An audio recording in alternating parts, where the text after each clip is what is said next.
is a liability when someone is held responsible for the wrongs of another person,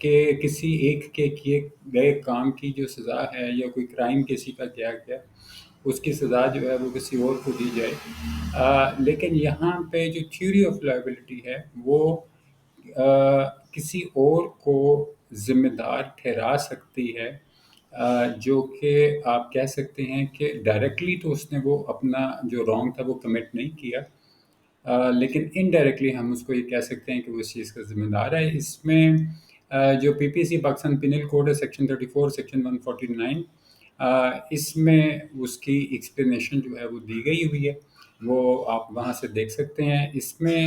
دوسرے جو vicarious liability وہ criminal law کے حوالے سے ہے، اور legal theory of liability that allows the court to hold a person responsible for the act of other. Under this theory, a person can be held responsible for a criminal act if he helped out in some way to commit a crime. تو اس میں اگر کوئی کسی کی مدد کرتا ہے کسی جرم کے اندر، تو اس کو بھی ذمہ دار اس جرم کا ٹھہرایا جا سکتا ہے۔ تو یہ ویکیریس لائبلٹی ہے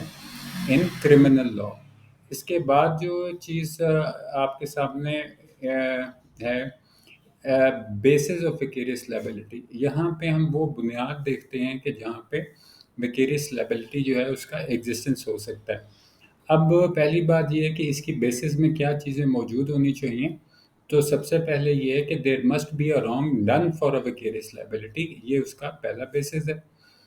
دوسرا کہ دیر مسٹ بی ٹو اور more person, one is a wrong doer and second is who give the order. تو ایک وہ شخص تھا جس نے کوئی چیز جو تھی وہ غلط کی، اور دوسرا وہ تھا جس نے اس کا کوئی حکم دیا۔ تو یہ چیز جو ہے اس کی سیکنڈ بیسز ہے۔ تھرڈ نمبر پہ یہ ہے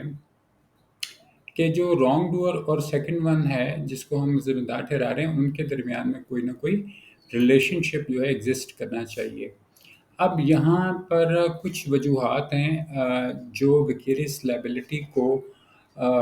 رائز کرتی ہیں۔ مثال کے طور پہ سب سے پہلی چیز جو ہے وہ ریٹیفیکیشن ہے۔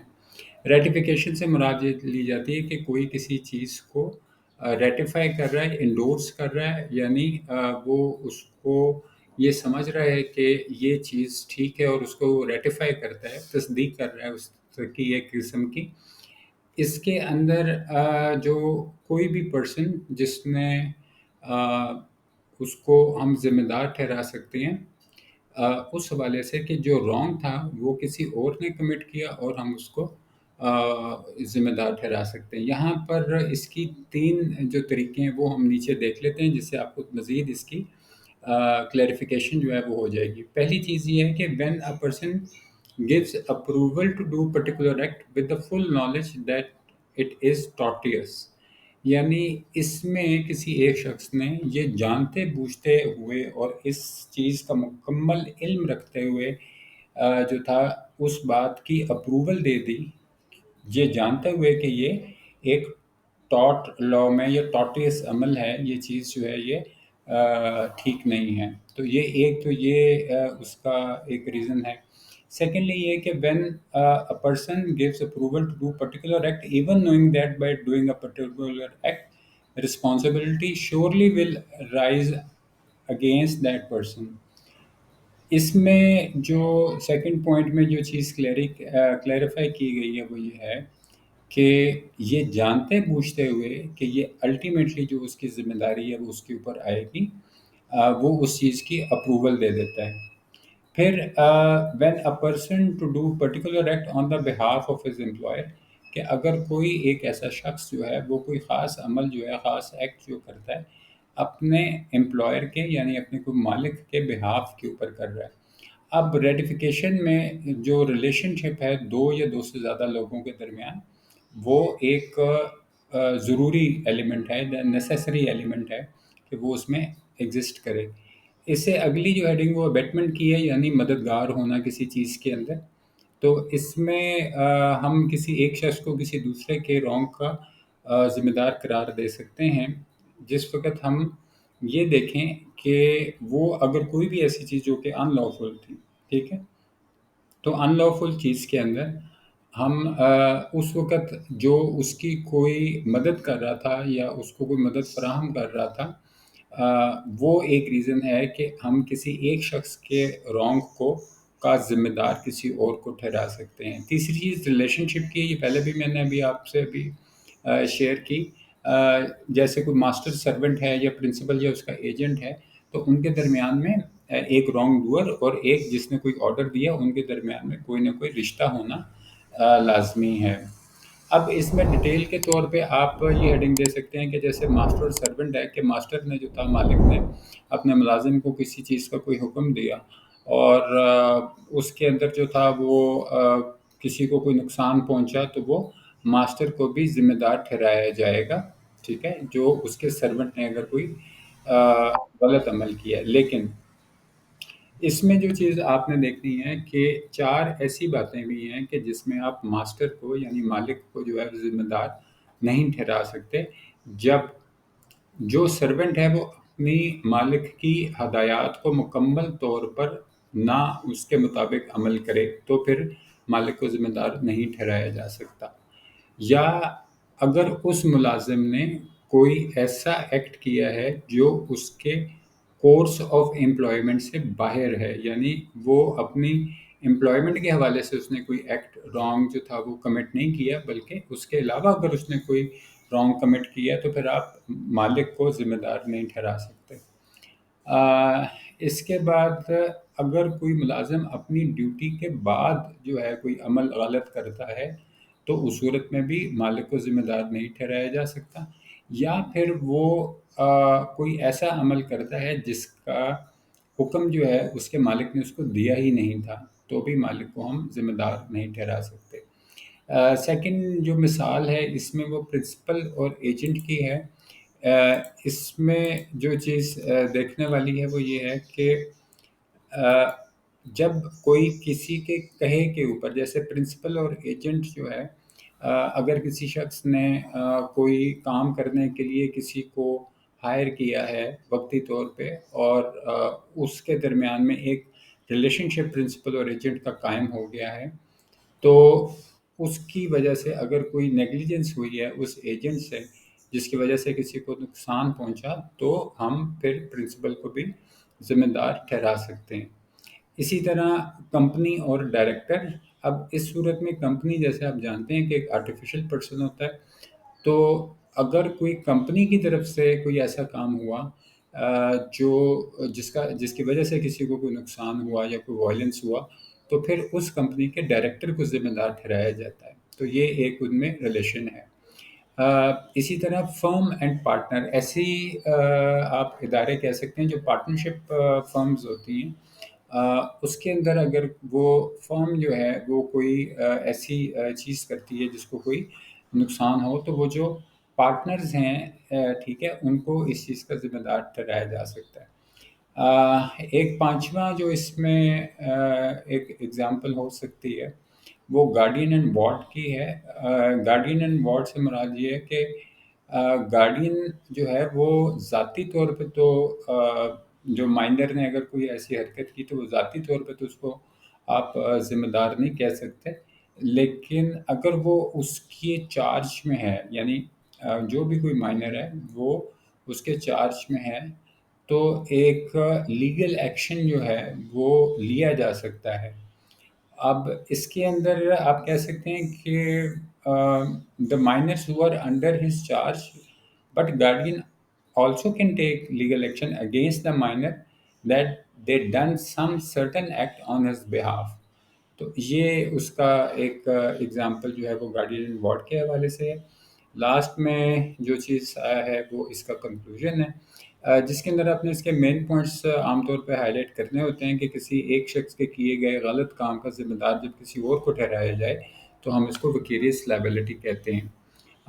اس میں ان کے درمیان میں ریلیشن شپ کا ایگزسٹ ہونا، اس میں کوئی نہ کوئی ایسے ماسٹر سرونٹ کا یا پرنسپل ایجنٹ کا یا کمپنی ڈائریکٹر کا، پارٹنر فرم کا، اس طرح کا کوئی ریلیشن شپ ہے وہ اس کا ایگزسٹنس ہونا، تو اس چیز کو ہم کہہ سکتے ہیں جیسے ویکیریس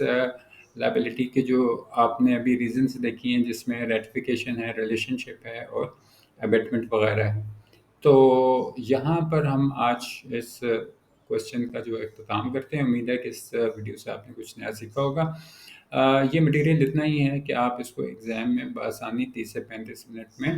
اٹیمپٹ کر سکتے ہیں۔ اس ویڈیو کے بارے میں اپنی رائے کا اظہار کمنٹ باکس میں ضرور کیجیے گا۔ اپنے گرد و دماغ کا اور اپنے چینل کا بہت خیال رکھیے گا۔ Thank you very much. اللہ حافظ۔